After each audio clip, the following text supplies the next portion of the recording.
سلام بنات، كنتمنى تكونوا بخير وعلى خير. جبت لكم اليوم واحد الوصفه غزاله ديال الرجلين. كيف ما كتعرفوا كنخرجوا لابسين بالغينات وسط الظل مع الشمس، الرجلين كيكحالوا وكيتكرفسوا، والا كان شي صباط مزير ودبرنا كيخلي لاطراس في القدام. هاد الوصفه فعاله، انا جربتها وعطاتني نتيجه زوينه، كترجع الرجلين لونهم الاصلي، كترطب القدام.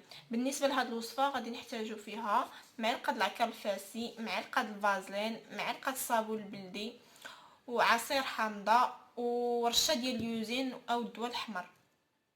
نجمعوا الوصفه ديالنا، غنديروا معلقه ديال الفازلين،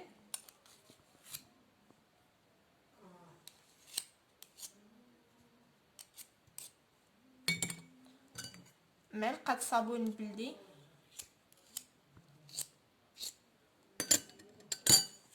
ومعلقه ديال عصير الحامض. كنخلطو مزيان حتى كيتجمعوا لنا كاع العناصر، عاد كنزيدو اليوزين. كيف كتشوفوا البنات العناصر ديالي خلطتها مزيان. دابا غنزيد رشه ديال الدواء الاحمر وغنخلطهم.